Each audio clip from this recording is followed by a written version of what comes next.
What a cool song. All the way back from 1997. What a time to be alive. Well, you can take a seat all around the place this morning. It's so good to see you all this morning. If you're new here at Warwick, you might not have met me yet. My name's Phil, and I'm part of the team here at our church. And I'm so glad that you're here this morning. And always our heart in church community is that we can be encouraged by one another, we can be encouraged by who God is, and we can be encouraged through His Word, which we believe that God actually speaks through. So this morning we're going to have the opportunity to create some space to hear from God's Word. And as we continue in our series focused on a really important collection of Jesus' teachings that's been come to be called the Sermon on the Mount. And really what Jesus is speaking into, and the author of this particular book of the Bible, Matthew, he's trying to describe for us the way of life according to Jesus. What is Jesus' way for life? And we're going to continue in that this morning. And as we do, I want to begin by sharing a particular TV show that me and my wife are huge fans of. Do we have any Grand Designs fans in the house? Wow, we got some Grand Designs. We got some GDers here. Come on. And if you're a netball fan, I'm not talking about the defensive specialists, I'm talking about Grand Designs. But if you haven't seen the show, this is the basic formula. So a couple, a family, an individual, they show up with, of course, a grand design for a house that they're going to build. And then I particularly love the OG, the English Grand Design, because now you get like New Zealand and Australia, and I'm sure there's a bunch of other ones. But I love the English one, and mainly because of the presenter, Kevin. Any Kevin fans from the OG English edition? Now, part of the formula of the show, you know these kind of shows, they've got a formula, like an approach to what they're doing, is that the family will present their vision for this design for their house, and then he's just like the perfect, surly, judgmental English guy. He's like in his 60s now, and we were watching an episode this week, and it was like a young couple in their 20s, and they had this incredible vision for this house, and he was a project manager for a software company, and he was going to self-manage this build. And Kevin's like, it's really not the same thing. Project managing a build of a house is not the same thing as project managing a software application. And the guy's like, no, I'm pretty sure I've got this. And he's like, you do not have this. You don't know what's going on. And his whole thing is like that portion of the show, it's always just like this kind of critical, judgmental attitude coming from this very well-spoken Englishman. And there's just a real sweet spot to that. Like, I feel like an older English person can get away with that, like no other nation or international, whatever. And so he gives his feedback. It's always pretty critical. And then the show is 90% of the time, the build, the design, proving that it's going to be incredible at the end. And Kevin has to eat his words and said, sure enough, they could do it. I can't believe it. They came 2 months ahead of schedule and under budget. Look at him go. Now, can I admit that when Kevin's being really critical, there's this part of me that has this guilty pleasure that activates, that just loves him being really judgmental. It's like, yeah, you young people, you've got no idea what you're doing. You can't do this. And there's this part of your heart that activates. It's like, oh, yeah, they can't do this. And then, of course, that colors the way they watch the show. And, they present their splashbacks in the kitchen. And I look and I was like, geez, that's a bit of a rough color choice. I don't know if they really know what they're doing there. It's like, hold up, Phil, have you seen your splashback? Forget color, forget design. You haven't even wiped up last night's curry that exploded all over it. Now, there's something about us that really enjoys offering criticism towards others and the work of others, and really doesn't enjoy opening ourselves up to criticism and feedback from others. Now, there's something about this that goes deep to the human heart that Jesus really understands. That in the place of the heart, we all have a tendency to lean towards being critical of others while simultaneously ignoring the faults that we have in our own lives. And there's a really simple explanation for why we do that.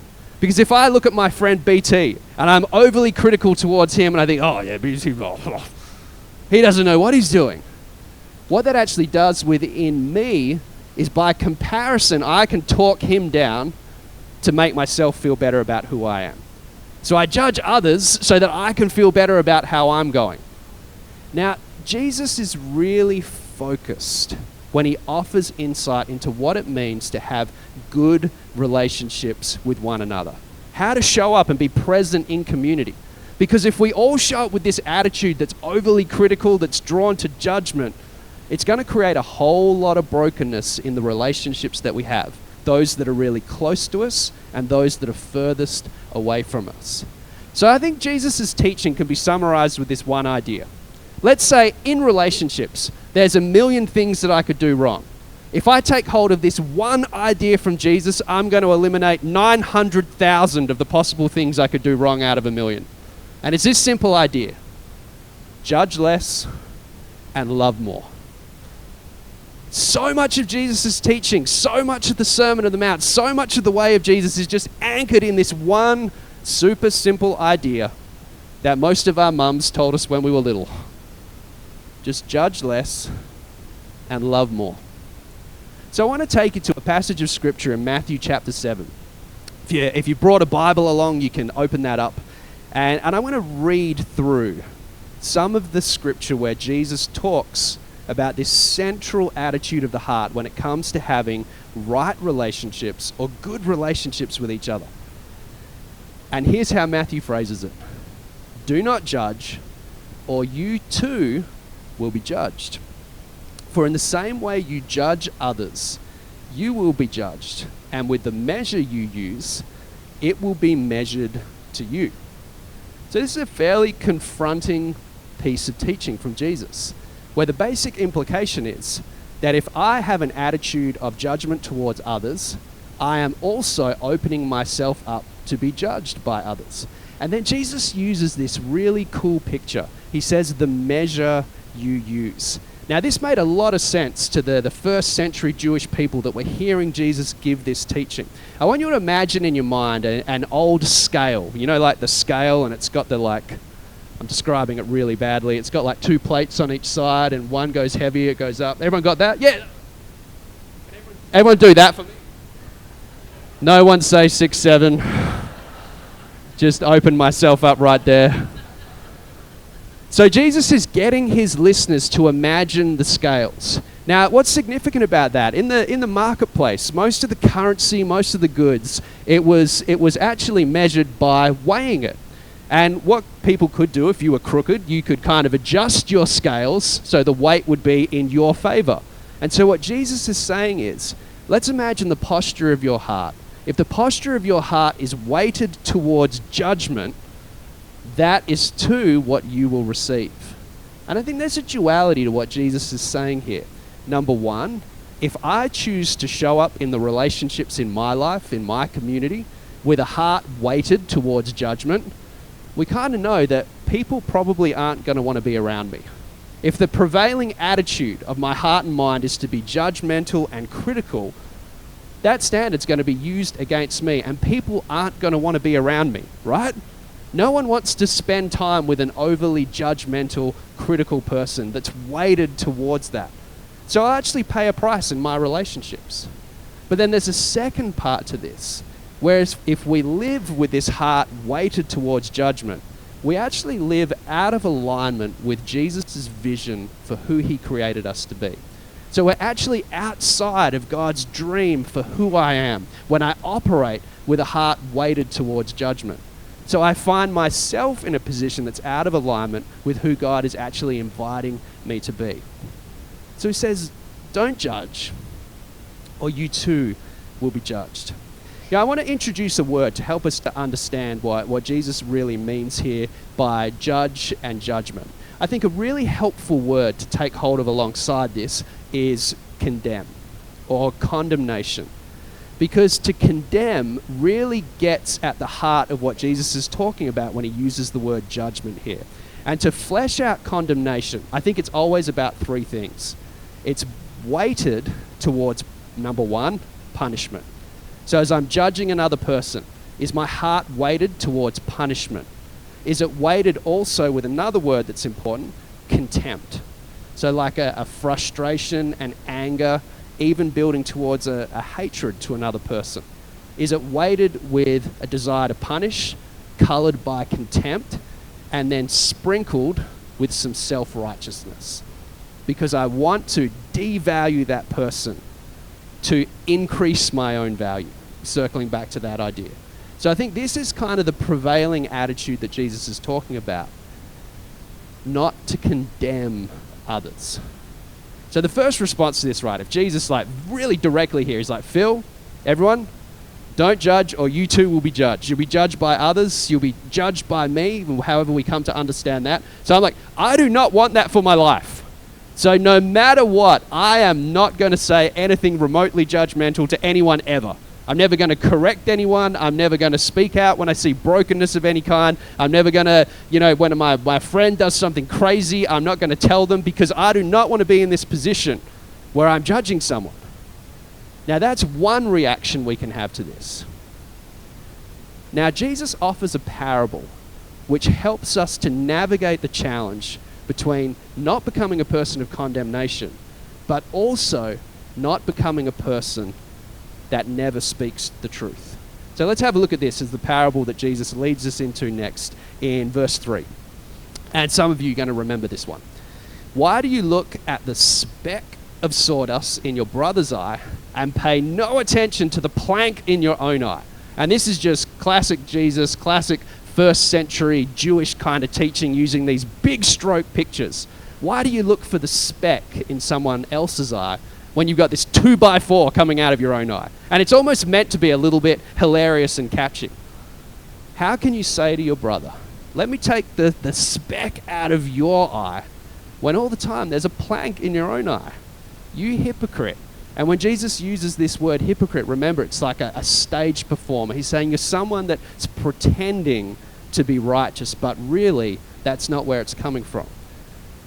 First, take the plank out of your own eye. I'm not sure if that's how it would sound, but if anyone works in design and technology, I'm sure that's, anyway, sorry. I amused myself. And then you will see clearly to remove the speck from your brother's eye. So is there a place for healthy correction? I think the point of Jesus' teaching here is, yes, there is. But it's got to come with the right motives. Now, I already gave us this term condemnation. So when we're evaluating another person and let's say their behavior, we can have this prevailing attitude. The scales of our hearts can be weighted towards condemnation, which is that contempt, punishment, and self-righteousness. Now, we don't want that. There's a better word, that as we're evaluating another person, we don't evaluate with a heart of condemnation. We evaluate with a heart of formation. And this is kind of captured in our whole vision here as a church at Warwick, that we want to help people to help each other find and follow Jesus as we create community with Christ at the center. So to follow Jesus is actually all about formation. So I think that's what Jesus is getting at here. He says, first take the plank out of your own eye, because here's the reality about formation. Only a formed person can create formation in another person. That if I'm not formed myself, if I don't have a desire to take seriously the teachings of Jesus and develop and grow and challenge my own character, I'm never going to be able to produce that through a conversation with another person. Because if I'm not formed myself, my heart is going to lean more towards condemnation, self-righteousness. Who's right and who's wrong in this situation? And of course, I'm right and you're wrong. Only a formed person can produce formation in another person. And that's exactly why Jesus shares this parable. Be committed to developing who you are so that you can be a blessing to others in how you show up in their lives. Another way of putting it, don't judge someone else's character if you're not committed to developing your own. Oof. Does that hit anyone else a little bit? Or just me feeling the weight of conviction there? Don't comment on someone else's character if you're not passionately, sacrificially committed to developing your own. But the incredible thing is when we become people who are committed to developing Christ-like character in ourselves, we also quite naturally become people that offer formation from a place of love and not condemnation. So there's a warning that Jesus gives us. And what I want to do in a moment, I want to pivot to, an example of Jesus living out his teaching in John chapter 8 in a few moments' time. But before that, I don't want to glance over what happens in verse 6, because again, it's pretty strong language. Remember, Jesus uses these big kind of symbolic words to capture his meaning.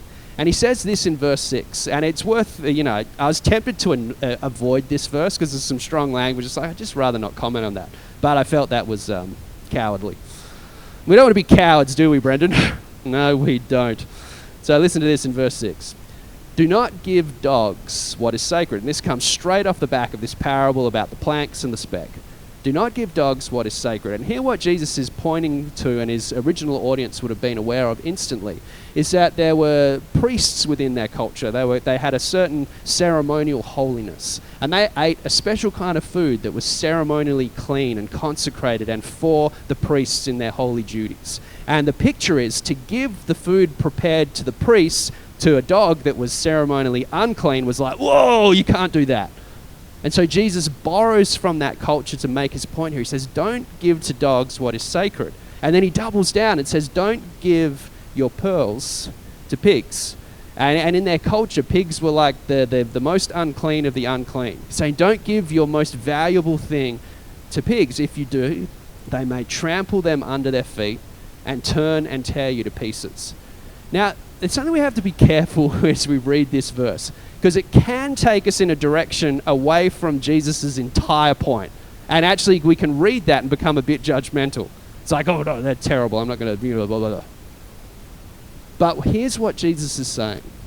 He's saying, if you have a heart to offer formation into a situation, into a person's life, approach that with wisdom.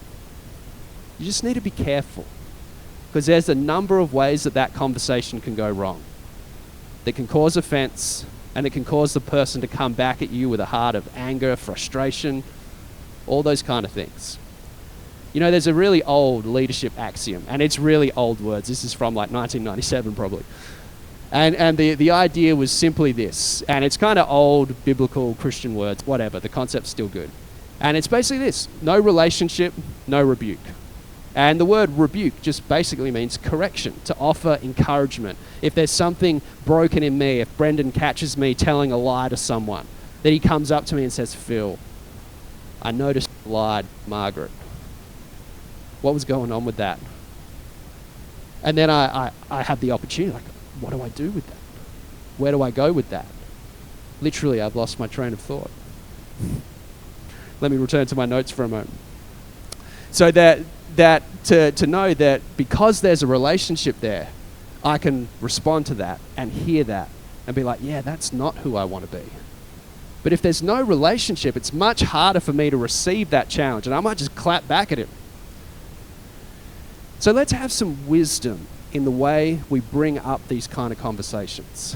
And again, here's a really helpful question. What's your motivation? Is it to be right, or is it to help someone be more Christ-like? And I think this is a really important question when we look at all kinds of issues in the world around us and the opinions that we might hold set against the opinions that someone else might hold. As we speak into those spaces, are we desiring to be right and to demonstrate why someone else is wrong? Or are we desiring to be Christ-like? I think that is such an important anchor point for the church, is to seek Christ-likeness and not to seek rightness. When we seek rightness, I think often we can cause more damage. When we seek Christ-likeness and a desire to help people form and see a clearer picture of who Jesus is, then we can get somewhere. Then we can actually be helpful to the world that we're a part of. So Jesus offers that caution. So I want to show you as we finish how this plays out in the life of Jesus. And we're going to go to John chapter 8. And in fact, I won't go through all the verses. I just want to summarize the story, and then we'll pick up in, I think, verse 10, but I'll keep Jenna on her toes back there. So there's this really notable story in the Gospels. In fact, it's a really important moment in the life of Jesus, where he's teaching in the public square, probably teaching things really similar to what's been captured in the Sermon on the Mount here in Matthew 5-7. And in the middle of his teaching, the author describes a situation where a woman caught in adultery is pulled out into the public square in front of Jesus. And for a moment, I want you to imagine that feeling. And it's one of our biggest fears, to be caught in a bad decision that we've made, and it to be instantly and really public. You think about the worst choice you've ever made, maybe the most broken thing you've ever done, to be dragged into the public square and to be judged. And really, this is what's happening. So the Pharisees, the religious leaders of the day, they drag this girl into the public square. And basically, they do that to say, okay, Jesus, judge this person. That's what they're doing. Now, they don't actually care about the crime. They don't care about the woman. All they're doing is creating a situation where they can trap Jesus into saying something where they can judge him even more. So as you remember the story, Jesus is kind of just thrust into this situation. And his response is to kneel down and just start drawing on the sand. And really, he's just doodling. He's just doing whatever. And what he's communicating is that he has no interest in condemning this woman. He's not making any comment on the brokenness of her decision-making, the brokenness of adultery. He's just saying, right now in this situation, I'm not interested in condemnation. So and they keep on going. Jesus, what's your verdict? What are you going to say? What are you going to do? And I love the way the NIV writes this. It says, Jesus straightens up. And I love it because it captures this kind of physical position of strength, that Jesus is about to do what he came into the world to do. He straightens up in this public forum. And he says, if any one of you is without sin, cast the first stone. And it's worth mentioning for context here, a very likely outcome to this situation playing out in the first century is that this girl would be stoned for her crime. Jesus says, if any one of you is without sin, cast the first stone. There's a hyperlink here back to Jesus' teaching in the Sermon on the Mount, which says, remove the plank from your own eye first if you're going to reach for the speck in another's. And then what happens? Over time, the accusers, everyone else gathered in that public square, they start leaving one by one. It says the older ones first. They work out what's happening a little bit quicker. They don't want any part of it and they get out of there. Until eventually everyone's gone. And then here I do want to pick up in our reading. And it says this, and we'll pick up in verse 9 if we can jump there. At this, those who heard began to go away one at a time, the older ones first, until only Jesus was left with the woman still standing there. And listen to this again. Jesus straightened up, takes on that posture of strength to say what he came to say. And he asked her, woman, where are they? Has no one condemned you? There's that word again. No one, sir, she said. Then neither do I condemn you, Jesus declared. And then really importantly, he finishes by saying, go now and leave your life of sin. So in the context of this story, it's really important that we see literally Jesus shields this woman from being stoned. He shields her from contempt, he shields her from punishment, and he shields her from everyone else using this as an opportunity to bolster their own self-righteousness. He's not interested in condemnation. He's not about condemnation. Rather, he's interested in formation, which isn't defined by contempt. It's defined by Christ-centered value. It isn't shaped by the desire to punish. It's shaped by the desire to form. So Jesus shields her from condemnation, but he still evaluates her life and says, go now and sin no more. He saves her life, literally. But then he also says, it's time to change. Now, to me, I engage with this narrative and I'm like, this is Jesus' teaching and the Sermon on the Mount lived out in his own life. And number one, there's a reality for me. The writer Paul in the New Testament, later in Romans in chapter 8, verse 1, says, now there is no condemnation for those who are in Christ Jesus. So the center of what the gospel of Jesus is the absence of condemnation. That he stands in the gap between the stones and our brokenness. He doesn't condemn, but he does say, follow me. He does say, wherever you can, leave that life behind and follow me. It's not about condemnation. It's not about punishment. It's about your Father in heaven created you for more than what you currently see. Leave that life of sin.